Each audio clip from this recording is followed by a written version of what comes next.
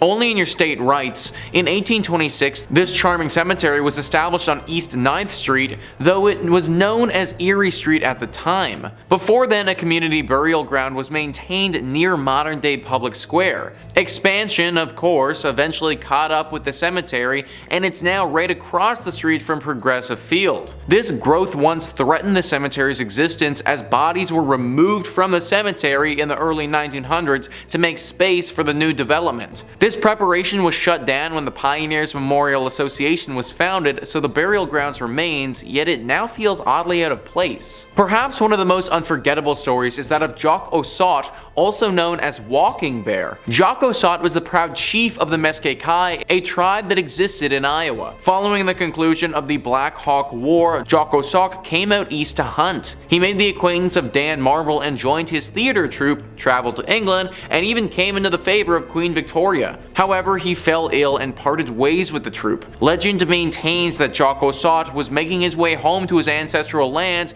anticipating his demise, but that he passed in Cleveland before he reached his intended destination. As a result, local myth maintains Jock Ossaut remains eternally restless. His local friends like Dr. Horace Ackley arranged for his burial in Erie Street Cemetery. His dismay at being unable to return home caused him to crack his stone grave marker. This ghost has been spotted so many times and haunts those who pass by here. He's even said to haunt the Cleveland Guardians baseball park, which is just across the street from this cemetery. His ghost is forever restless and just wants to get home, but I'm not sure that he ever will though. Number 3 on this list is South Bass Island Lighthouse. Located in South Bass Island on Lake Erie, this lighthouse and the island it's on is honestly rather beautiful. Super cute and super quaint. It's kind of like the place that you'd want to go for a day trip with your significant other. However, you may not want to take said significant other to the South Bass Lighthouse itself. It housed lighthouse keepers in the late 1800s. The weirdness began back in 1898 with Harry Riley, the lighthouse keeper, and his assistant Sam Anderson. Anderson was a bit of a weirdo. He was said to have captured snakes on the island and then bring them to the basement of the lighthouse, where he kept a bunch of them. Anderson apparently lost his mind though during the time that he worked at this place. Apparently there was a small epidemic and he freaked out at the prospect of having to stay in quarantine. Triggering a little bit? It's thought that he took his own life by jumping off of the cliff portion of the island. Then later on, the lighthouse keeper Harry was found hopelessly mad running around the island like a lunatic. It was the two stories of these men that launched the legends of a haunting at this lighthouse. People are very scared of the lighthouse as they believe it to be haunted with some sort of demon that will make you go insane. A lovely and quaint little spot, but one that if you spend too much time at will literally have you lose your mind. Not to mention the ghosts of these two men have been spotted from time to time running around around frantically, looking as if all their wits are totally gone. Number 2 on this list is Edwin Shaw Hospital. Edwin Shaw Hospital has truly seen it all, and it's no wonder that it's deeply haunted today. It initially opened in 1915 as a hospital specifically for tuberculosis. Then a few years later, a side wing opened up to care for pediatric patients. Needless to say, during these periods there was a lot of death that took place. Then in 1947, things changed drastically and became a place for abandoned children, those who lost their parents, or those who suffered. For the next few years of this place's operation, there were a decent amount of scandals that took place. Tons of reports of mistreatment of these children, with some patients even taking their own lives during this time. Eventually this became a psychiatric hospital as well, and as you can probably imagine, it saw its fair share of human rights violations and scary things. Now, this place is no more, it's completely demolished, but the area is still deeply haunted. Ohio Exploration went prior to its demolition in 2017 and saw its haunted nature firsthand. They write, "Of course, with such a rich and diverse history, it is no surprise that Edwin Shaw was said to be haunted. The spirits of not only the tuberculosis victims, there are 246 buried in the hospital cemetery, but also of those children who took their own lives and those who fell victim to ill fates were said to haunt the hospital and its grounds. Doors opened and closed by themselves, and sounds of spectral footsteps were often heard in the halls. The sounds of a meal being served in the mess hall were heard quite frequently, but upon inspection, the hall was completely empty. Ghostly humming and other odd sounds were heard in Sunshine Village, where the bulk of the paranormal activity was said to take place. Be very careful, guys, of this place in Ohio." Number 1 on this list is Moonville Tunnel. Moonville Tunnel is a deeply haunted tunnel in Ohio that locals are perpetually afraid of. Jim Reed says, according to local legend, the ghost is that of a railroad worker who was crushed by an oncoming train in the spring of 1859. The newspaper article from the MacArthur Democrat dated March 31st, 1859 reads, "A brakesman was fatally injured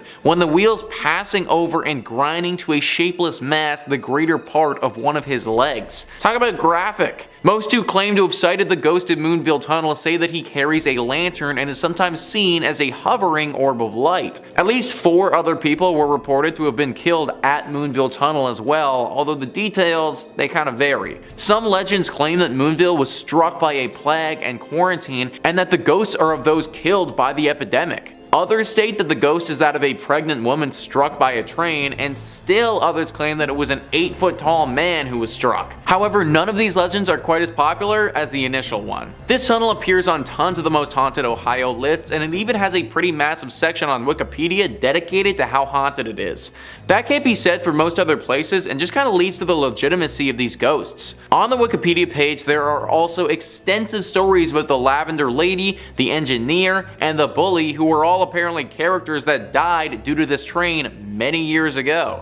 As Jim Reed mentioned earlier though, these are lesser legends, but still could have actually happened. Whatever or whoever is truly haunting this tunnel, it's clear that it probably isn't safe for us to be exploring. Avoid the Moonville Tunnel at all costs. Unless you're in a train, in that case, because considering how our ghosts became ghosts, you might actually be safe. In at number 5 we have Whispers Estate. The Whispers Estate was built around 1894, and between 1899 and 1901 is when Dr. George and Sarah White moved in. George was a successful physician and ran his practice from their home. The two adopted many orphaned children, and unfortunately several passed away in the house over the years. Some of the children they took in were troubled. Many of them passed away in the bedrooms and other areas of the home, and even some of Dr. White's patients have been said to have also passed while in the home.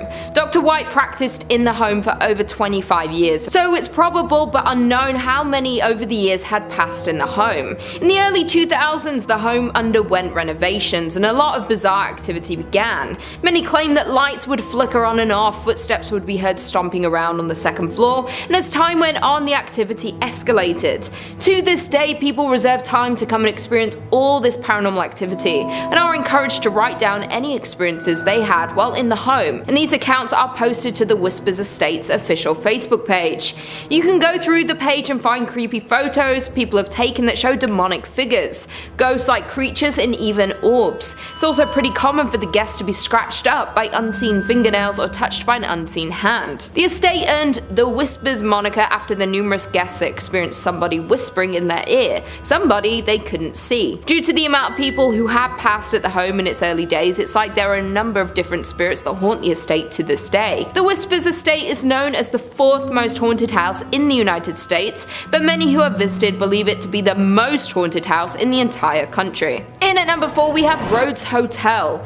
The Rhodes Hotel was established in 1893 and was named after the first owners, Clara and Newton Rhodes. The youngest child in the Rhodes family, Everett, passed in one of the second-story bedrooms after contracting tuberculosis at 18 years old. Soon after their daughter's death, Newton unfortunately died, and it's believed he had died inside of the house. After Newton's passing, Clara turned the house into a dual brothel and speakeasy. It's said that one of the ladies of the night, Sarah, still haunts her bedroom tucked behind the stairs on the 2nd floor. After Clara's death, the family home was opened as a hotel in the late 1800s and was meant to house those flocking to East Central Indiana during the natural gas boom. It's even believed that John Dillinger and Al Capone stopped at the hotel for a stay after hitching a ride on a train to Indiana. Not only did the family pass in their home, but a preacher by the name of Lester Poor supposedly hanged himself in the attic during the time when the home was converted to a hotel. But many believe his death could have been a murder. Due to the hotel's rich history, many locals and visitors have experienced paranormal activity, and everyone in the town knew that many spirits that passed in the building still haunt it to this day. The hotel closed its doors in 1937 and the property remained in the Rhodes family hands but sat empty for more than 30 years. The hotel and its contents were eventually auctioned off and it landed on the National Register of Historic Places,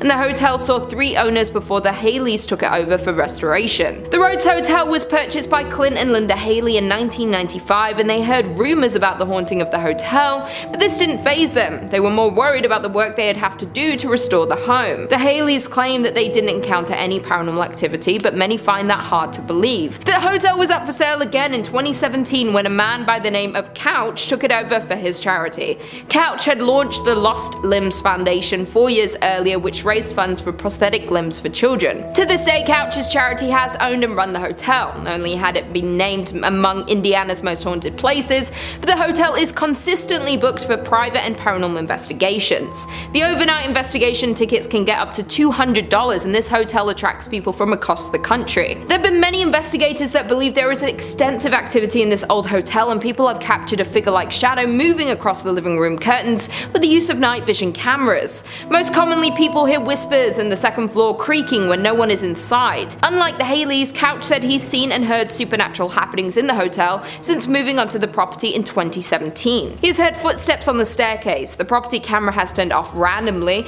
and picked up voices before the footage flickers back on. Once, while hosting an investigation, Couch said he witnessed one of many Victorian dolls left behind from a previous owner jump off of its chair. In at number 3 we have Avon Bridge. The Avon Bridge is known to be haunted by almost every local living in the area. It is a massive trip-arch railroad trestle spinning a rural road over White Lick Creek. The bridge is a fascinating landmark in Hendricks County with lots of legends and history surrounding it, some more sinister than others. There are a few historical facts about the bridge that we do know. It was built in 1906 off County Road 625, was designed by W.M. Dunn, and is still used today. Many haunted stories surround this bridge and the area surrounding it. One story claims that a mother had been walking on the tracks and fell to her death. The mother's wailing could be heard when you drive under the bridge. It's common for many locals to honk when driving under the bridge in an effort to muffle her screams. Another story is that a drunk rail worker slipped during construction and was buried alive in the wet cement. The tale is that when a train goes over the bridge, people claim to still hear his moaning. Many locals say that if you go near the bridge at night, you will hear moaning and can see a ghostly figure of a ghost, or even 2 or 3 at a time. If you're traveling near the bridge on a hot summer day, you may be witness to the ghost tears streaming down the concrete.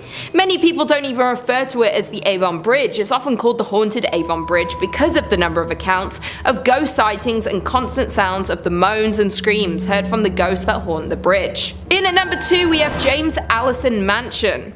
The James Allison Mansion was built for James Allison, and it was a dream home, done in a grand design and style that exhibited James's wealth and importance. James was an important figure in the auto and plane industry, greatly helping in the development of cars and airplanes. He founded the Presto Light Company, which produced the first efficient headlight for early automobiles, and was a founding partner in Carl Fisher's Indianapolis Motor Speedway. He also started Allison Engineering Company, which evolved and transformed into an aircraft engine make known today as the Allison division of Rolls-Royce.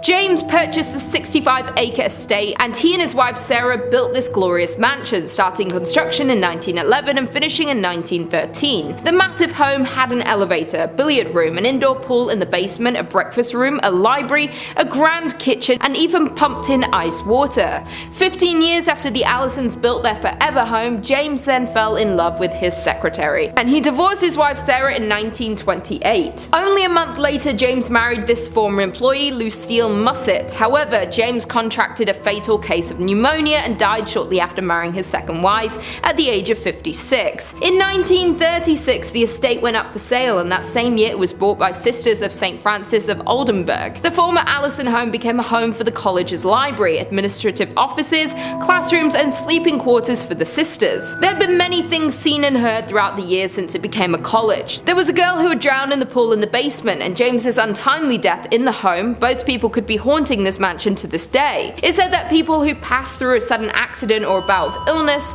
sometimes their spirits hang around, perhaps unaware that they have died or not wanting to accept their deaths, and this is the case for both the little girl and James. The entity of a little girl is often seen throughout the mansion. There are strange cries that are heard from the basement, in the attic, and objects seem to move by themselves and can completely disappear. There is another entity seen and could possibly be more than one, and they like to take keys and objects and move them to odd places. The library in particular is often completely rearranged, like the books and furniture. And finally, in at number 1 we have French Lick Springs Hotel. Nestled in the small resort town of French Lick sits the massive French Lick Springs Hotel. This legendary hotel was constructed in 1845 and is a crown jewel of the southern Indiana town, but there's more to this resort than meets the eye. This Indiana hotel is known to be one of the most haunted places in the state. Thomas Taggart was a mayor at the time and purchased the hotel in 1888. After purchasing the hotel, he added luxurious furnishings, marble floors, and built 2 championship golf courses. During this time, Taggart became the Democratic National Chairman, and the hotel became the unofficial headquarters of the Democratic National Party. In 1931, Franklin Roosevelt visited the hotel because of its Democratic standing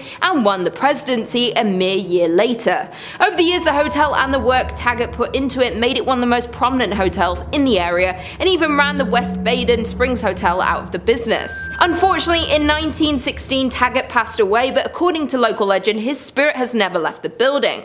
Taggart died in 1916, but that hasn't stopped rumors of sightings of this famous hotel owner. Guests and employees frequently encounter strange and paranormal activity throughout the hotel, and they believe it is caused by Taggart himself. Many spot his ghostly figure near the service elevator and can pick up a strong scent of pipe tobacco. Others claim they witnessed his spirit riding down the hallway on a horse and making noise inside the ballroom. Some hear noises and others encounter his ghost, though usually both don't occur at the same time. Not only is Taggart's ghost living in the hotel, but there are also rumors of a former bellhop that lingers around the hotel. Many believe that he was a current employee until they saw old photos of him hanging on the wall or were told no bellhops were on duty when people had encountered him. Employees and guests say that it's pretty hard not to encounter some sort of activity when you're in the hotel, and due to the vast amount of paranormal sightings are why it's considered by many to be the most haunted place in Indiana and one of the most haunted places in all of the United States. Number 5 on this list is Woman Hollering Creek. The Woman Hollering Creek is a very scary and haunted place located very close to San Antonio. It's haunted by a very dangerous ghost of a woman. The legend says that a woman who was in a horrible marriage, one where her husband would sadly abuse her, started to lose her mind. She fell into a deep depression and in the creek that we're looking at, drowned her. She did this right before she took her own life as well, making it one of the saddest tragedies in this region's history. Well, it seems that her spirit never actually moved on. Her ghost is believed to regret what she did and how it all happened and can't find peace. Her regret manifests itself in a very sick and scary way though. She misses her children, and it's believed that if a child is by the bank, she will grab them and bring them down to the bottom of the creek with her to be her friend. Sadly, as you may have guessed, this doesn't go well for whoever was taken. This is why parents warn their children about going near this place without their supervision. It's very likely that this legend is just a tale made up by parents to scare their kids into staying by their side. But considering the potential consequences, I wouldn't want to take the risk. Number 4 on this list is La Carafe. Most times, bars are a sanctuary. In fact, in the entirety of the time that I've been hosting on this channel, I don't know if I've ever talked about a haunted bar before. Hard to get a place haunted when everybody that goes there is usually drinking and having a good time. A haunted bar is exactly what we have with this entry though. Thrillist says, some bars have that special, boozy charm that keeps the wine flowing and customers returning. For La Carafe, however, their popularity lies within their infamous ghost sightings and architectural ode to the French Quarter. Built in 1847, this bar is said to be the oldest pub in the downtown Market Square district.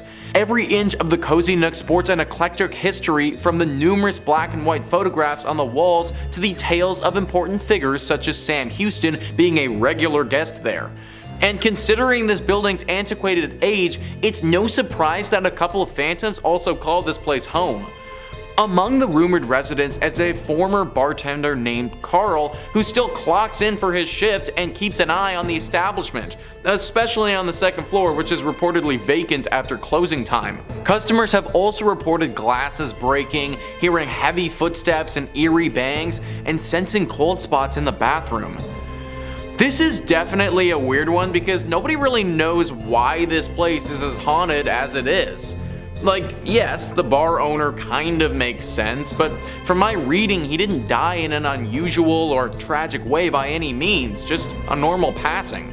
I suppose the good thing here is that these spirits don't seem to be particularly aggressive, and if I could just get a drink with some ghosts without fearing for my life, then I mean that'd be pretty cool. However, ghosts are unpredictable to say the least, and I'm sure that there are plenty of other bars in Houston that aren't haunted where you could grab a beer. Number 3 on this list is the TheDriscoll Hotel. This hotel is located in Austin and has a very haunted history. Thrillist says, you might not think the Driscoll is haunted based on its clean and recently renovated interior or its brief, stunning appearance on AMC's Texas-brimmed drama, The Sons, but it's loaded with plenty of stories that keep even the most adventurous guests running from these historic halls. Consider the girl who fell to her death down the grand staircase. The brides who killed themselves in the bathtub of the same room exactly 20 years apart, and the reports of Colonel Jesse Driscoll checking on his hotel, cigar still lit in his mouth. These spirits have haunted many people throughout the years of this hotel's operation. So many reports of sightings and feelings of presences have been had. Lots of people say that they'll feel someone over their shoulder, touching their hair, or a hand on their back, but when they turn around, they don't see anything at all. A few rooms in particular have had some stark temperature changes happen to them, so much so that people have had to request to change rooms because it got so cold. Some people have even reported seeing an orb of light floating around the stairwell, never getting close enough to a person for them to touch it, but seemingly tempting them with its presence. This is your classic haunted hotel, and it checks all the boxes as being one of the most haunted spots in Texas. Number 2 on this list is the AI Engineering Building. Now these days when somebody says AI, you automatically think of artificial intelligence, but that's not actually what this AI stands for. It actually stands for Animal Industries. Texas Highways says in 1959, Roy Simmons, foreman of the meat locker in Texas A&M University's old Animal Industries building, was performing a bit of a routine butchery on a slab of bacon. As he was cutting toward himself, the knife slipped in his hand, stabbing his leg near the groin. The blade cut open his femoral artery. His assistant, who'd stepped out for a moment, returned to find him bleeding out on the floor. An ambulance was summoned, but in vain. Simmons died before he could be removed from the building. Sim's death was a tragic accident, but it doesn't take much for a tragic accident to take on a more ghostly cast. In the daytime, we never thought much about any ghosts or strange occurrences, says Jeffrey Saville, a Texas A&M professor who was an undergrad and grad student in the 1970s. It was the nights when we were in the meat laboratory conducting research, usually by ourselves, that one would hear strange noises or feel like you weren't alone. Over the years, Saville says, students and custodians working in the bowels of the building have reported invisible footsteps, strange noises, and objects scattered far from their original resting spots.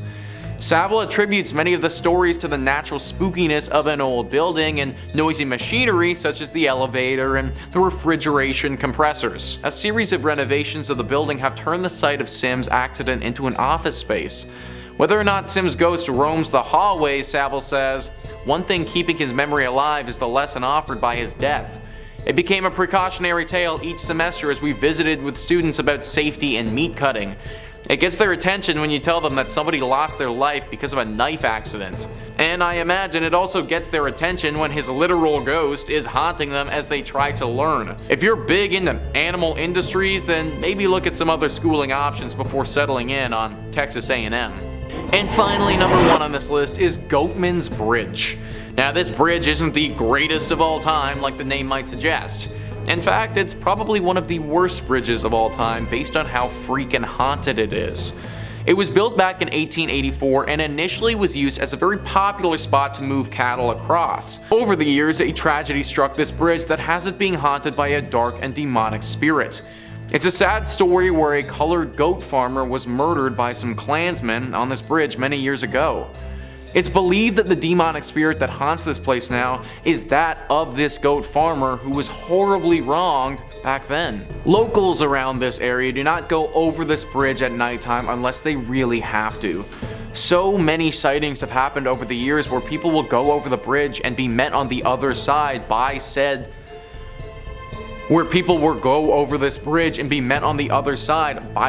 angry spirit. He doesn't hold back against you either and will make you pay for the sins of others. Disappearances have happened at this bridge several times, and people have reported being attacked but managing to get away with their lives. If it's nighttime, then do not go anywhere close to this bridge because it may actually be the last thing that you ever do. Coming in at number 5, Silverboat Inn Bed and Breakfast. The Silverboat Bed and Breakfast is located in Juneau, which is the capital city of Alaska. The inn is more famously known for its bakery that was founded in 1898 by the original owner Gus Messerschmitt. This is the oldest bakery in Alaska and some say it is the best. Although people travel from far to taste the treats and the bakers, there are reports of paranormal activity in the inn above. The original owner and founder of the inn reportedly still haunts the premises. The story goes that the owner loved his bakery and inn. He spent his whole life dedicated to creating the finest bakery. From the day it was built, he spent all of his time here. He loved welcoming the customers and ensuring everyone enjoyed their stay. Inevitably, having spent all of his time at the inn, he was here when he passed away in 1938. He was so dedicated in life, it seems his soul was tethered to the place in death. Since he passed away, guests of the bakery and inn have reported a lot of paranormal activity. The most commonly reported sighting is of Gus opening his shop early in the morning. People have seen a figure matching his description walking around the halls as he once did to prepare for his day. This is not the only thing that guests have noticed. Some people have reported knocking on their bathroom door. When they go to investigate who it is, there is no one there, but they have a feeling of being watched. Many believe this is Gus checking up on the guests. He also wanted to ensure everyone staying there was happy, and people believe this is a sign that he's still checking in on the guests today. Coming in at number 4, the Hotel Captain Cook. The Hotel Captain Cook, located in Anchorage, is notorious for its paranormal spirit, which has been nicknamed the White Lady. People often take ghost tours of the hotel hopeful of a chance to meet this famous spirit. Although the origins of the ghost are mostly unknown, from her behavior it appears she passed away in the women's bathroom, or at least in the area which may have been home to something else before the hotel was built. The locals explain how she is bound to this place and is unable to pass on. She could possibly be cursed as she seems distressed about her situation. Since the hotel opened, there was a lot of paranormal behavior get in the area. She would break the glass of the mirrors in the ladies' bathroom or swing open the doors to scare those inside. The hotel management had to step in when one guest used the bathroom stall located at the very end of the ladies' room. While in the stall, she felt something fall around her neck and start to get tighter and tighter. The woman panicked and ran from the stall. As soon as she left the cubicle, the sensation stopped. Since then, the bathroom has been bolted shut as to stop this from happening to anyone else. She does seem to be mostly contained to this stall, but there are still paranormal happenings. Lights turn on and off on their own. No one has been hurt since the spirit was locked away, but I would still stay far away from this hotel. Unless you're looking for an angry spirit, this is a hotel that should not be on your list of destinations to visit. Although, my parents were there and it's fine, you know. They're Gooch gang. Coming in at number 3, we have the Golden North Hotel. The Skagway Golden North Hotel may look like a classic hotel located on the main street, but it has seen tragedy and has the ghosts to prove it. People say this place is haunted by a lady who passed away many years ago. She is bound to room 23 on the 3rd floor, but her presence can be felt in the area around the building. The locals tell the story of how this woman became bound to room 23. It's unknown in what year the story takes place, but it was many years ago. The woman was visiting the hotel with a husband. They visited the area so her husband could go on a gold expedition. The expedition was over a number of days to possibly weeks, and the wife was to stay at the hotel and explore the local area. The day arrived and the husband left on his expedition, leaving his wife alone. Not long after the husband had left, the woman caught pneumonia. She became sicker and sicker. There was no one in the area able to help her. She had no way to get to a local doctor with no knowledge of the area. She sadly passed away in little over a week due to her illness. When her husband returned, he was heartbroken to find his wife had passed. She had been laying in their room for weeks awaiting his return. The locals were shocked to hear what had happened and horrified no one had heard her cries and helped her survive her ailment. Since then, she has been bound to the room. Other guests have heard sounds coming from the room which remains empty. The spirit can be heard coughing or choking. Some have said they saw her from the window of the hotel when walking around the area late at night. Some have even heard her cries for her husband. When anyone tries to investigate the room, they just find it empty and cold. The cold of the room takes over you as soon as you open the door. You can feel you are in the presence of a spirit and are overcome with sadness. Coming in at number 2, we have Independence Mine. The Independence Mine, now known as the Independence Mine State Historic Park, is the site of a former gold mining operation. It is located in Palmer, Alaska. The mining history in the area dates back to at least 1897. The mining town now sits abandoned. The operations were temporarily halted in 1950 with the plan to eventually resume operations. They were never able to resume the operations. This resulted in a well-preserved collection of mining equipment and buildings. Although weather has taken its toll, many of the buildings still stand today. As we know, with many mines, there are often accidents due to the dangerous nature of the work. Parts of the mine would often collapse. The mine is now a big tourist site as a look into the life and work of miners in 1897. The visitors have reported a lot of paranormal activity while touring the facility. Almost everyone who visits the mine sees some form of activity there. There are many apparitions that appear. They walk around the mine as if they were doing their usual day's work. Some have even seen cigar smoke coming from certain locations. You can smell and see the smoke, but there are no cigars in the area that could be making the smoke. Tour guides have noted that they often have the feeling of being followed. They can feel themselves being watched each time they tour the facility. Some have even found footprints that don't belong to them or anyone in their group. Although there is a lot of paranormal activity in the area, tourists still come to see the remains of the mining town. The ghosts seem to be well intended. They may merely be echoes through time of the souls who passed here. As far as we know, there have not been any visitors who have been hurt during their visit. I would still be wary of visiting here though. Finally, in at number 1, we have At the White House. At the White House was built in 1902 and is now on the National Historic Register due to how long it has been standing in the community.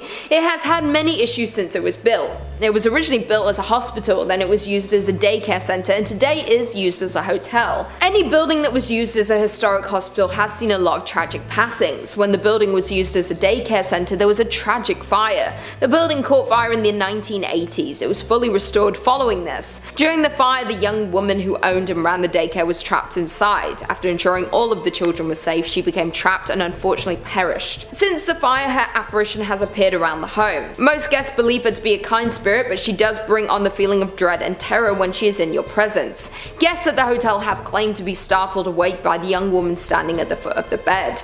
Once they wake up and become frightened, the spirit usually disappears. Workers at at the hotel claim that she appears to show more interest in families with children. She reportedly had a love for looking after children, and even in death she wanted to ensure their safety during their stay at the hotel. It is unknown what room she was trapped in during the tragic fire, but there are numerous cold spots around the hotel. Others have heard faint screams and cries coming from certain rooms. She is hailed as a hero for saving all of the children during the fire, but guests are still frightened when greeted by her ghost in the early hours of the morning. Number 5 on this list is the Carolina Inn. This inn has actually been voted one of the most haunted in America by a few different lists. The University of North Carolina says the Carolina Inn was built in 1924 and quickly became a popular hotel for visitors and graduates of the university. In 1948, the Carolina Inn's most long-lasting guests checked in and apparently never left. Dr. William Jacox was a fun-loving man with a witty sense of humor, had recently retired from practicing medicine, and decided to make the Carolina Inn his final home. He lived in room 252 for 17 years before his death in 1965. As shared by the Carolina Inn, guests that have stayed in Jacox's old room report being inexplicably locked out of the suite. One time, the lock was so stubborn that a workman had to use a ladder to break into the room. Visitors have also noticed strange occurrences such as messy bath mats and previously closed curtains being pulled wide open. Some have encountered the smell of freshly cut flowers despite none being in the room, and felt their bodies become strangely cold for no apparent reason. This is only part of the stuff that goes down at this room as well, guys. Some people have reported seeing a poorly dressed man approach them looking for an unlocked door, and then if they show it to him, he runs away screaming. It's thought that this is the ghost of Dr. William Jacox. I don't know why unlocked doors scare this dude so much, but anyone who's gonna spend 17 years in this hotel is probably a bit of a weird dude. Unless you want to deal with a crazy old doctor ghost messing with you all vacation, I'd stay at a different inn. Number 4 on this list is the New Hanover County Library. I don't know why, guys, but something about haunted libraries is just so intriguing to me. Like, it just seems so mystical and mysterious, I guess. This haunted library is located right in Wilmington. There is a woman that haunts this place who's believed to be a patron. Apparently, she used to donate quite generously to this library, and in death doesn't want to leave it behind. She isn't the only ghost that walks the halls here and haunts the books. There's a male poltergeist who makes his presence quite known as well. He apparently died in a duel that happened here many years ago before this land was turned into a library. Nowadays, these two ghosts make it very hard to do any serious learning or studying considering they haunt the place so much. The woman isn't too bad, she just shows up and looks super creepy, but from my reading, she only actually punishes those who cause harm to the library or make fun of it. Those who come here to learn and to read, she leaves them be for the most part. The man, however, is certainly quite the pest. He often messes with those that come here and makes it very difficult for people to accomplish anything. I love libraries, I think that we should all go to them more often, but maybe just not this one specifically. Number 3 on this list is Fort Fisher. Fort Fisher was a critical fort during the American Civil War. It was used by the Confederate Army and was pretty instrumental for them from 1861 to 1865. This fort was used to protect an important trade post there that the Army needed. They defended this place for those 4 years, but then in 1865, the Union Army came in and was finally able to capture it. This battle was a very bloody one and was actually huge for the Union Army and the overall scope of the war. Apparently, there was a lot of death at this fort, and that death, it's never really gone away. Now, this fort is teeming with paranormal activity. Visitors will often report hearing gunshots coming from thin air.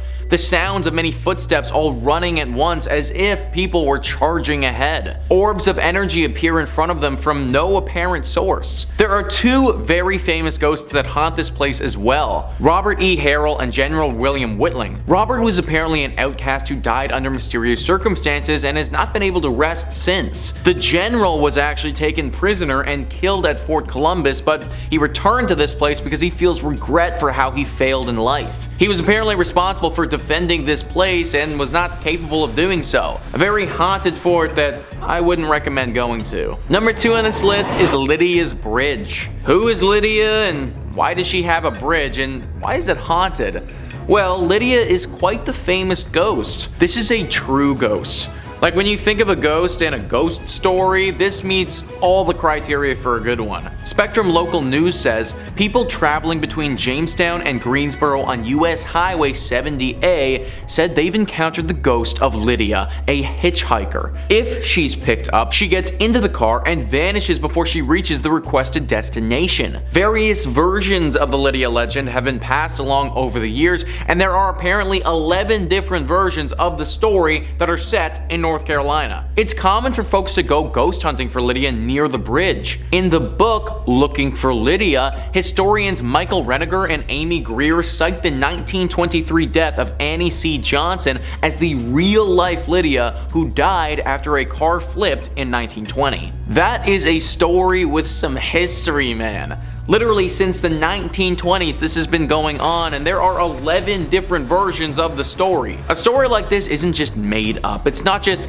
something that one person posted on Creepypasta that became a thing. No, this has been part of the identity of North Carolina for a century. Countless people have picked up this woman and then had her disappear right before their very eyes. Car accidents have happened from people driving this woman and then getting so shocked that they spin off the road when she disappears. Lydia, or Annie, is a real ghost who stalks drivers along this road and especially this bridge. Although she isn't inherently evil in nature, as I said before, accidents have happened when people realize they were just driving a ghost around. I have no idea where Lydia is trying to get to, but trust me, you probably don't want to be the person to take her there. And finally, number 1 on this list is the Devil's Tramping Grounds. This is in reference to a very strange patch of soil in North Carolina. For decades, this circle of dirt has allowed nothing to grow on it at all, whilst the area surrounding it is home to luscious wildlife. The Sun Journal says regional legend maintains that Satan frequents the area on his nightly walks,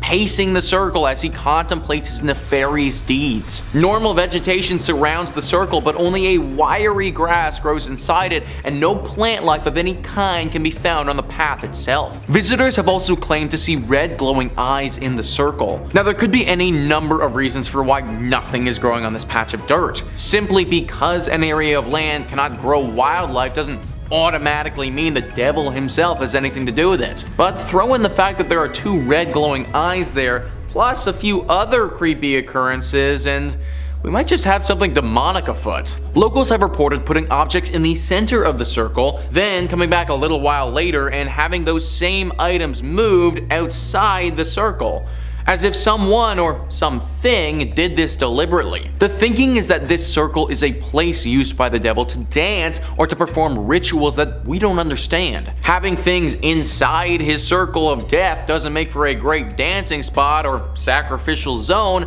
so those things need to get moved. That's why we see the red eyes in the night and there's an overwhelming sensation of dread in the area. It's the devil doing his devilish things. A daring reporter actually decided to test this theory one evening and slept in the exact spot in a tent. He said that the entire evening he heard the distinct sounds of dancing footprints outside his tent, but couldn't spot anything when he looked out. My dude literally could have been like 1 foot away from the actual devil. No idea how he managed to make it through the entire night, but honestly, solid respect. Either way, this guy's story is an exception, not the norm. I'd avoid this place at all costs, because if you don't, the devil might actually make you pay for it. Number 5 on this list is the Trans-Allegheny Lunatic Asylum. Operating from 1864 to 1994, this asylum, like most of the entries on this list, has certainly been through the ringer. This place was meant to only house 250 people at its max, but on many occasions had over 2,400 people residing here. Everyone was crammed in like animals, and considering this building was never meant to see this many patients at once, the living conditions were pretty horrible. Whenever you cram that many people into a small space together, especially an asylum, some pretty nasty things will go down as well. Several murders have taken place here over the years, along with incidents of patients and workers taking their own life. The haunting of this location was pretty progressive and didn't come on all at once. Reports date back to the early 1900s and got increasingly more frequent as time went on. Eventually it became clear by the later 1900s that this was no longer a usable space and they needed to move on. This is why it shut down in 1994 and has no medical purpose at this point. In fact, now the only thing that it has is ghost tours. years. The owner of this place know the legends are far stretching with this asylum and intend to make a profit on it. The ghosts are decently friendly here, or at least for the most part aren't dangerous. However, there have been a few instances where individuals have been scared to a point of serious and significant trauma. If you do plan to go here, then make sure you have a thick skin and aren't frightened easily. Number 4 on this list is Haunted Harper's Ferry. Harper's Ferry is a small town in West Virginia that honestly looks like something out of a storybook. It's comprised of roughly 100 19th century restored buildings. As you can imagine, it's a very quiet town and there isn't too much of a big city vibe going on here at all. This place wasn't always quiet though. In the American Civil War, this town played a pivotal role and was fought over multiple times throughout the years. People believe that it was through the death during the Civil War that this place has developed an affinity to spirits. Deborah Block says, at the nearby True Treats historic candy store, chocolate and other candies are brightly lit on tables and in baskets. The cute and welcoming shop is popular with visitors, hardly seeming like a place where a ghost would want to hang out. But store manager Tara Dockman, known as the Ghost Lady, in town for her sensitivity to paranormal activity, says there are 2 ghosts who frequent the store, and she even knows one of them by name. The female has a white flowy gown and she goes to the top floor of the store where there are no customers, she explained. And Colby, a man, likes to show himself and usually shows a shoulder or a pants leg which you'll see walk across a room. They both like to throw candy around and slam doors on customers. Dockman said Colby is a troublemaker who may also push people. She assured me that she had spoken to him about not bothering me while I was in the shop and was hiding in a corner storage area. Tara isn't some nutbag who's the only one who sees ghosts here either. Tons of people in the town have had run-ins with them. In fact, the biggest attraction this town has to offer are the ghost tours that highlight how haunted this place truly is. Number 3 on this list is Lake Shawnee Amusement Park. The park is no longer functional, and based on all of the incidents that went down here, that's probably a good thing. It all started in the 1700s when a settler, Mitchell Clay, and the local Shawnee Native Americans fought and ended with 3 of Clay's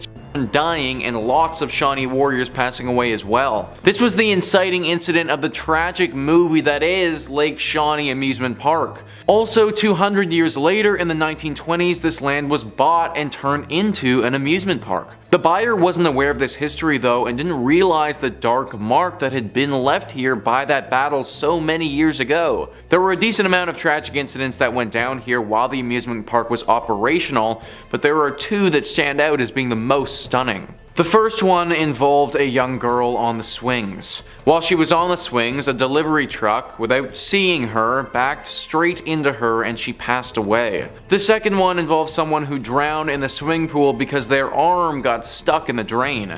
The amusement park had seen enough and shut down in 1966. It was roughly 20 years later that they discovered the history of this place and pieced it all together, assuming that a curse must have been responsible. Locals don't dare go to this place anymore for fear of this curse. It should also be noted that the few who have stepped foot on this place again have reported run-ins with that young girl who died so many years ago. It seems that this curse won't allow her spirit to pass on, and now she wanders the area. I'm sure that there are a bunch of other amusement parks in West Virginia that are a lot more fitting and functional than this one. Highly recommend avoiding Lake Shawnee altogether. Number 2 on this list is West Virginia Penitentiary. Would this really be a most haunted place list if we didn't throw a prison on here? Paranormal activity usually favors places that have seen a lot of tragedies and sadness, and this penitentiary has definitely had its fair share. This prison opened up in the 1860s and was active for 119 years before finally being shut down. In that time, it saw over 100 executions, countless riots where people were either severely injured or died,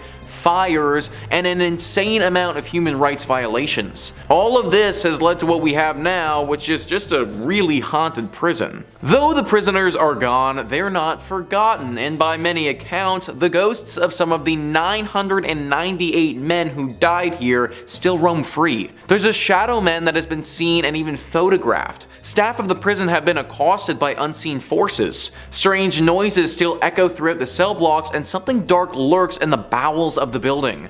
That was a small passage from Moundsville haunted history who are familiar with the prison. 998 men though. That's how many different individuals are thought to potentially haunt this place. That's literally a full-on ghost army right there, guys. This place must have been horrible if that many people's souls are left wandering around this space. If I was the owner of this spot, I'd do those 998 people a favor and just knock this place to the ground. Maybe then these ghosts can finally rest. And finally, number 1 on this list is Point Pleasant. This has got to be the top spot on our list just considering the amount of lore surrounding the creature here. The Mothman. If you're watching videos on this channel, then I imagine you're already probably familiar with what this creature is, but for those who aren't, the Mothman is a humanoid creature reportedly seen in the Point Pleasant area from November 15th, 1966 to December 15th, 1967. Shayla Klein says, according to legend, Mothman is a black 10-foot creature with wings and red eyes.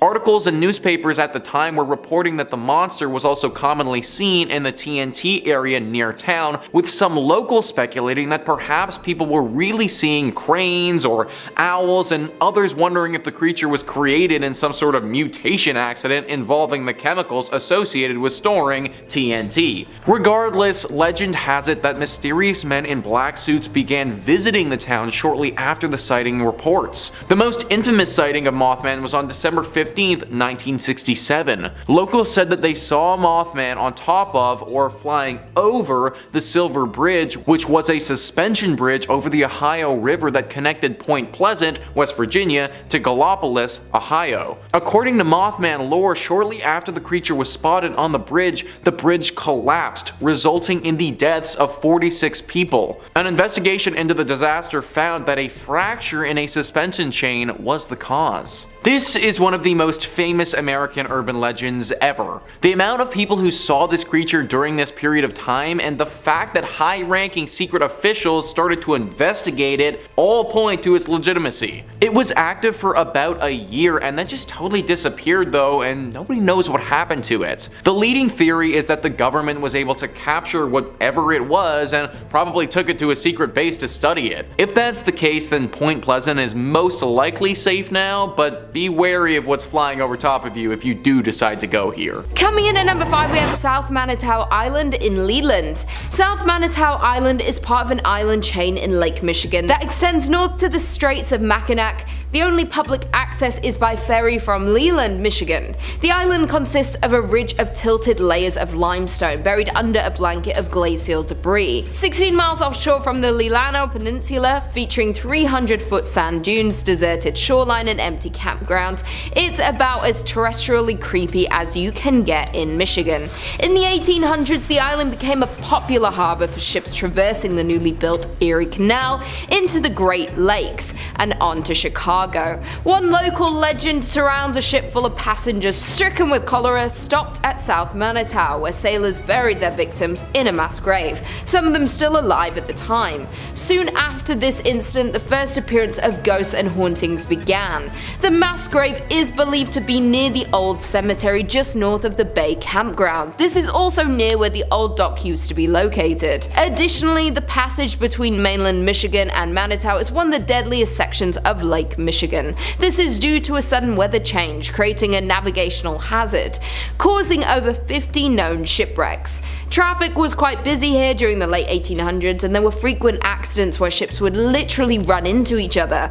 Off the coast of the island lies the shipwreck of the SS Francisco Morazan, where rumors say a young island boy died after trying to explore on his own. There are also 2 cemeteries on the island and an ancient cedar forest where voices are said to be heard. The haunting of this island is so bad it has driven park rangers to go mad and demand to be taken off the island. One ranger even confessed to hearing voices, footsteps, and slamming of doors inside buildings that were otherwise unoccupied. Coming in at number 4, we have Masonic Temple. With over 16 floors and 1,000 rooms, this Gothic temple is one of the most striking buildings in Detroit. Furthermore, this is the largest Masonic temple in the world. According to rumors, there are hidden passageways, rooms, and staircases, so be careful as you might get lost quite quickly within the walls of this temple. The most famous urban myth associated with the temple is that of the architect George D. Mason. Legend has it that Mason went bankrupt funding the construction of the temple. He was going through financial difficulties and was very close to foreclosure. Due to this stress, George D. jumped to his death from the roof. This story will back up the fact that many reports of a ghost climbing the steps to the roof of the building as if stuck in a loop of his darkest moment. Even scarier, additionally, guards frequently find the door to the roof unlocked, even when it was just checked moments earlier. Additionally, the temple has various cold spots and doors are reported to close suddenly. One of the roof doors is said to swing open just moments after it is locked by a watchman. Many people report the feeling of being watched while inside of the building. Coming in at number 3, we have Doherty Hotel. The Doherty family has owned and operated the hotel since it opened in the 1920s. The Doherty men were and remain the business managers. However, as the current owner Jim Doherty tells it, it was the Doherty women who were the heart and soul of the business. The hotel has a colourful history. During Prohibition, it was a speakeasy, a place for backroom gambling and adult entertainment. It was also a meeting place for the Mafia and Purple Gang.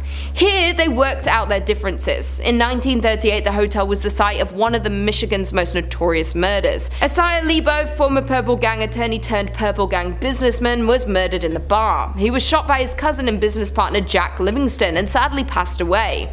Ever since, there have been numerous hauntings. Some believe it's Lebo who haunts the ground or grandmother Helen Doherty who passed away at the hotel. But there is one thing for sure, and it's the many ghost stories that are now associated with the hotel.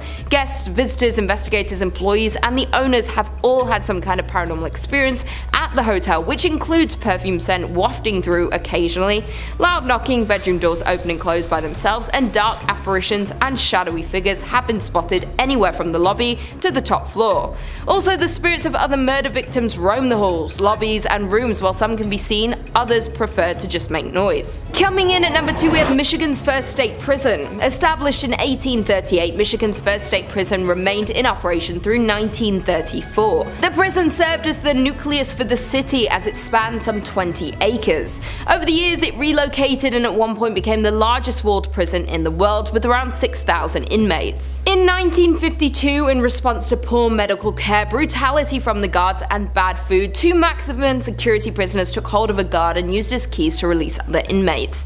A days-long riot ensued, resulting in 9 guards being held hostage. Additionally, the riot resulted in the deaths of several inmates and guards before it was extinguished by the National Guard. The inmates fought for and won a list of 11 demands for reform. Today, the old prison has become the Armory Arts Village, a residence and studio for local artisans. Apartments are very contemporary and halls are covered with artwork. In spite of its modern renovations and freshly painted walls, though, rumors persist of its haunting. Visitors, workers, and artists of the space claim some prisoners and guards still haunt their former home. Residual sounds of riots are also frequently reported due to the prison's history of such occurrences.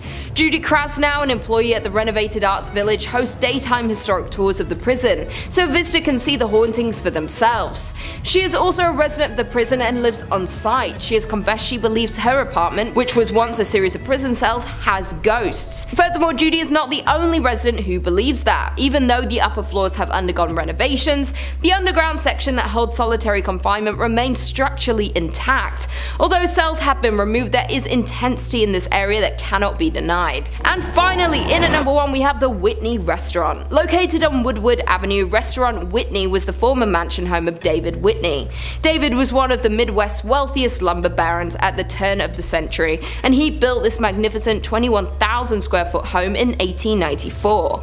The mansion was restored in the mid-1980s, and since then, reports of unexplained paranormal activities have been reported, such as shadow figures have been seen on the second floor, disembodied voices have been heard, and other strange phenomena phenomena have occurred. It is known that the mansion is haunted by Whitney and his first wife Flora. Flora always wanted to live in a mansion but died before the home was finished, leaving Whitney to raise their 4 children. A year after Flora's death, Whitney married her sister Sarah, leaving Flora's ghost to forever live in distress. The paranormal activity within the restaurant is not for the faint-hearted, as there have been reports of the elevator travelling between floors on its own with no one inside to operate it. Furthermore, ghosts have been witnessed on the upper floors, with one staff member seeing an older man looking out the window. The staff member approached the man asking him to leave, and right before the staff's eyes, the man vanishes into the floor. Other reports include noises that sound like silverware and kitchenware being handled and or stacked in table settings keep getting moved around by some unseen presence. The outhouse is said to be the most haunted part of the property. It was originally built for Whitney's slaves and has been largely untouched for years, mostly due to the fear of paranormal. Inside the outhouse is a dining table that is set for the afternoon tea and has been untouched for as long as anyone can remember. Today is still perfectly set but covered in a thick layer of dust, adding to the ghostly atmosphere. The outhouse has no electricity, so sits in the darkness at night. A tour guide who once worked at the Whitney insisted that the building was haunted for his experiences working there. The worker claims a group of dolls vanished from a room inside the building. Also, the worker has reported hearing his name being called from an empty area of the building. The Whitney Mansion is an elegant and beautiful property but has high body counts, a haunting history, and plenty of supernatural sightings still happening today. Number 5 on this list is the Seelbach Hotel. Seelbach Hotel is located in the heart of Louisville and has been there for quite some time. Virginia Travel Tips says, in 1905 the Seelbach Hotel in Louisville opened its doors. For more than a century, this exquisite historic hotel has functioned as one of Kentucky's most important historical landmarks. The hotel, on the other hand, is notorious for its ghostly activity. Patricia Wilson, the Lady in Blue, is one of the hotel's most famous sightings. She was a woman who had recently divorced her spouse and intended to meet him later at Seelbach to try and work out their differences. Unfortunately, her husband died in a car accident and never showed up. She was devastated by the loss and she died not long after that. As a result, guests notice a woman in a blue outfit strolling around the hotel. Other ghosts have been reported at the hotel, and they include a woman dressed in old, worn-out clothing who was approached by a staff member attempting to communicate with her, but then she disappeared.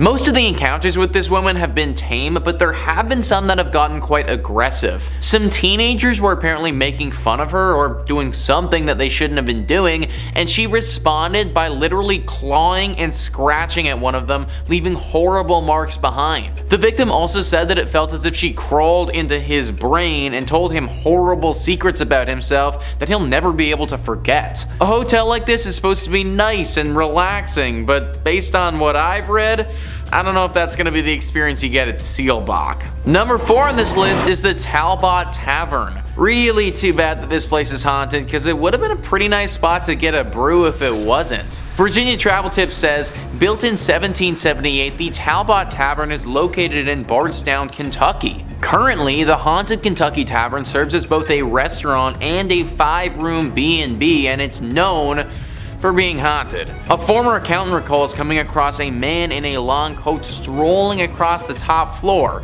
He then turned to face her and began laughing uncontrollably. Another famous hotel resident was the Lady in White, who forced a couple to flee the hotel in the middle of the night since she was hovering over them while sleeping. Many workers and visitors to the residence have related accounts such as orbs floating around the rooms, flashes of lights without cameras being seen, objects moving on their own, and doors opening and closing when no one's in the building. I, for one, am not trying to wake up to a ghost just hovering over me, guys. Honestly, it might give me a heart attack and, well, I'd never wake up again. This place is weird because no one really knows why it's as haunted as it is, but there's no doubt that it's teeming with paranormal energy. Pick a different place to go get a drink if you're in Kentucky. Number 3 on this list is the Kentucky State Penitentiary. We always got to include the creepy jail in one of these lists, guys, and this is Kentucky's. Virginia Travel Tips says, the Kentucky State Penitentiary is situated near the Tennessee border on a sharp bend in the Cumberland River. In the 1800s, 1800s, a maximum security jail was built there. It is a gorgeous place from afar, but up close, it is a death and ghost machine, according to a local author and paranormal investigator. Thousands of men have been executed in the prison's electric chair, known as Old Sparky. During his death row cell inspections in the late 1980s, a guard had a terrible incident where no one stayed. He was greeted by a prisoner who was reading the Bible. When he returned to his office, he asked about the prisoner's meal, only to discover that no one was in that cell. When he returned to the cell, he discovered that it was empty except for a small Bible on the floor. Yeah, kinda weird. More strange occurrences were recorded around the institution, with many reporting seeing a reflection of an inmate who attempted to shock them. Okay, so honestly guys, I want to take this as seriously as possible, but Old Sparky? Like, imagine dying in a thing called Old Sparky. Like, I think it's meant to electrocute people, but why does the killing chair sound so cute? Kinda sounds like something that you name your dog, not a murder weapon. Anyways, Old Sparky has certainly done its job though, and now the place is super haunted. Most of the prisons we talk about on this channel you can go visit if you like, because they're all typically abandoned. That's not the case with this one though.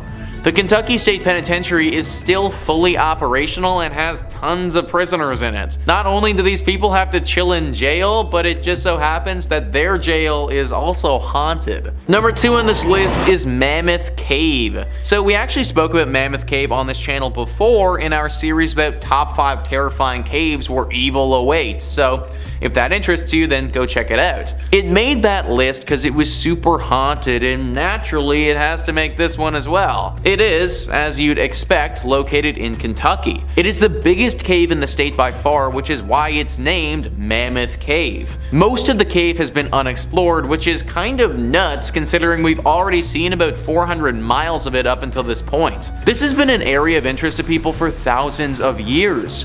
Back 4,000 years ago, it's believed that people used this cave to bury their dead. This was the first encounter this cavern saw of death, but it definitely wasn't the last. After the War of 1812, these caves were sold off and used as a place to mine salt. The workers of these mines were slaves and oftentimes were worked to death down there. After the salt had been mined, this place functioned as a spot for sick tuberculosis victims to go. Obviously, this created more death in this place and just contributed to what is a very haunted area now. Today, we get an array of ghostly apparitions popping up to people. Ghosts from all the way back 4,000 years ago have been seen, still lingering and clinging on to this cavern. People have seen the visions of slaves calling out for help and ghosts of sickly individuals as well. H.P. Lovecraft, one of the most famous fantasy horror writers, was inspired by this cave. Anything that inspired that guy is probably a spot that you want to avoid. And finally, number 1 on this list is Nada Tunnel. What is it about tunnels that's just so creepy? It feels like there are a few locations in the world that seem to attract paranormal activity, and tunnels are definitely right up there. Virginia Travel Tips says Nada Tunnel, also known as the Gateway to Red River Gorge,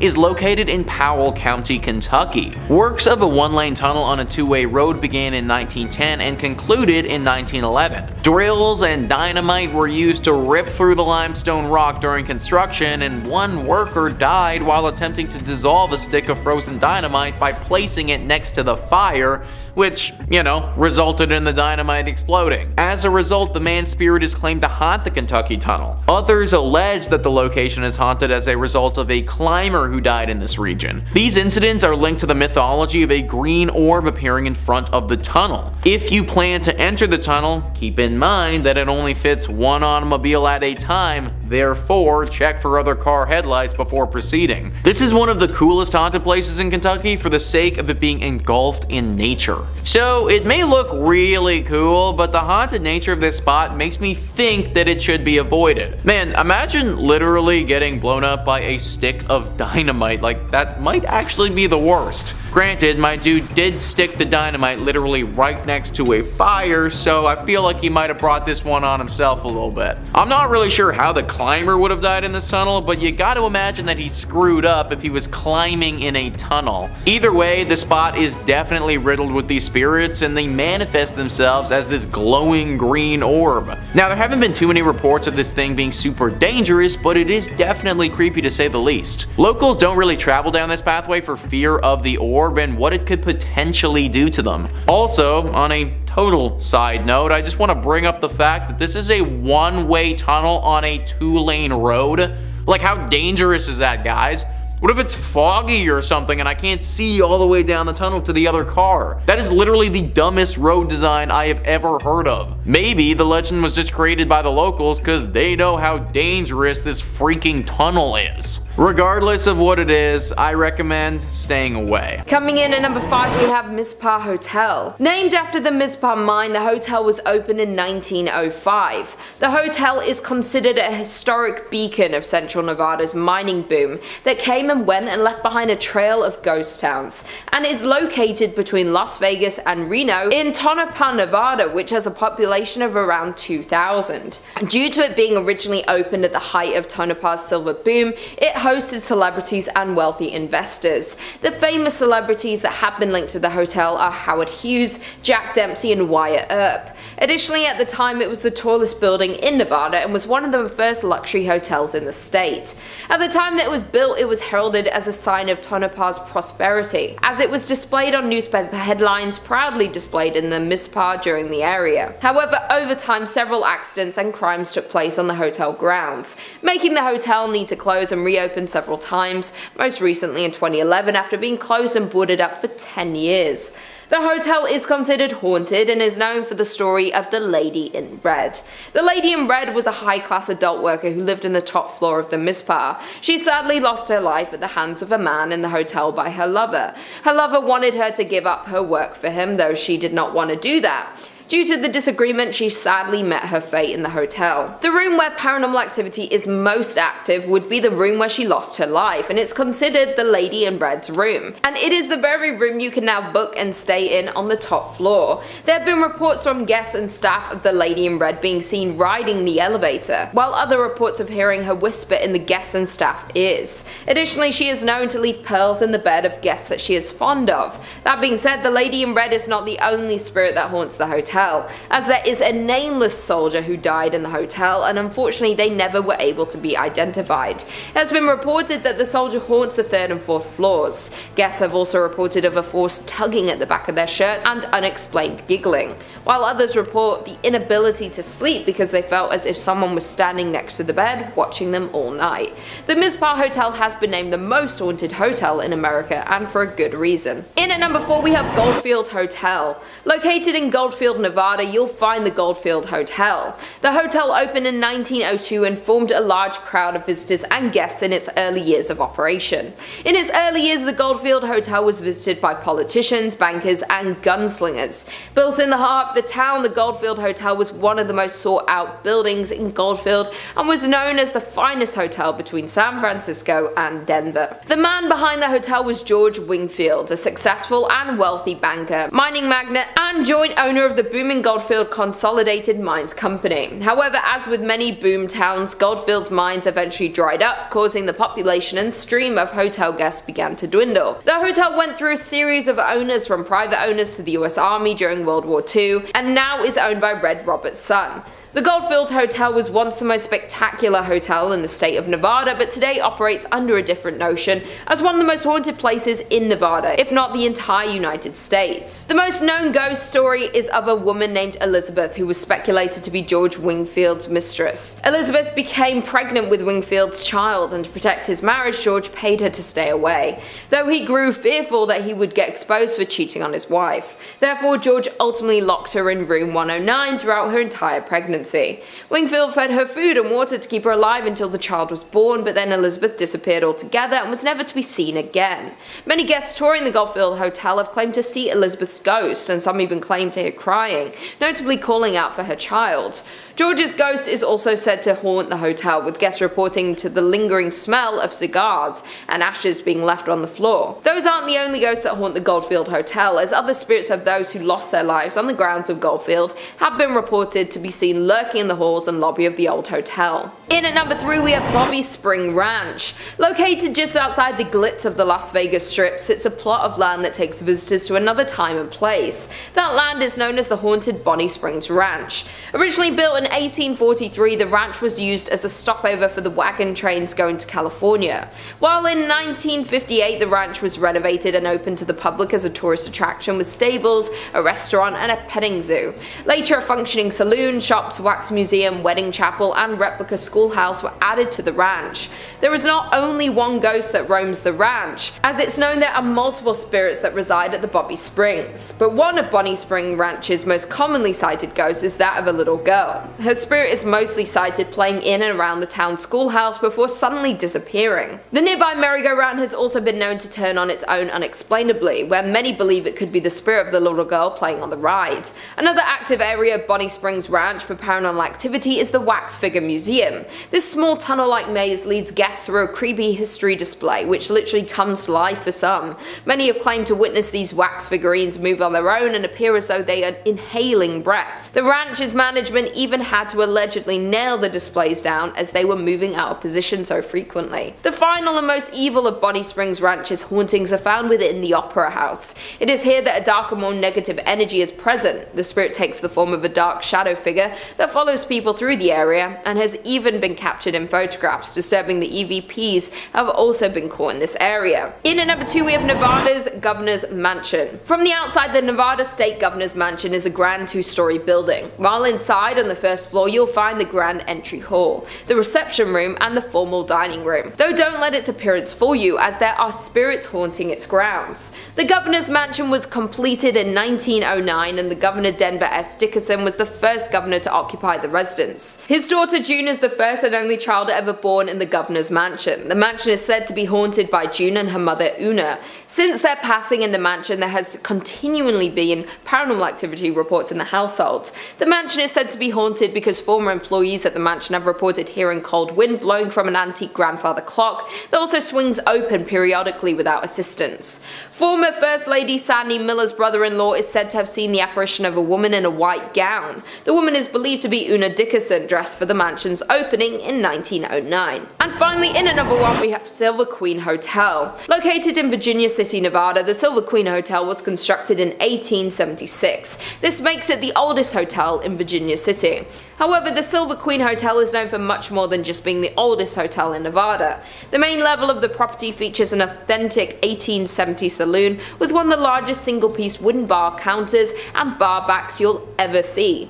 The Silver Queen is also a popular destination for weddings, as there is a historic chapel on site. Of all of the allegedly haunted places in Nevada, paranormal experts tend to agree that Virginia City, as an entire city, is the most collectively haunted place in Nevada, especially as staff, guests, and countless paranormal investigators are certain that ghosts roam the 138-year-old property. One of the most active spirits that haunt the hotel is Rosie. Rosie was an adult entertainment worker who dealt business in the Silver Queens. Though during the late 1800s in room 11, Rosie lost her life. Her story remains mysterious, but Rosie is said to have never left the Silver Queen, making countless appearances in the decades following her passing. Even though the entire hotel is carpeted, guests have often reported loud steps on a wooden floor, rattling doorknobs, the sound of voices, or even the sight of Rosie herself at the top of a long staircase where she has been spotted lingering.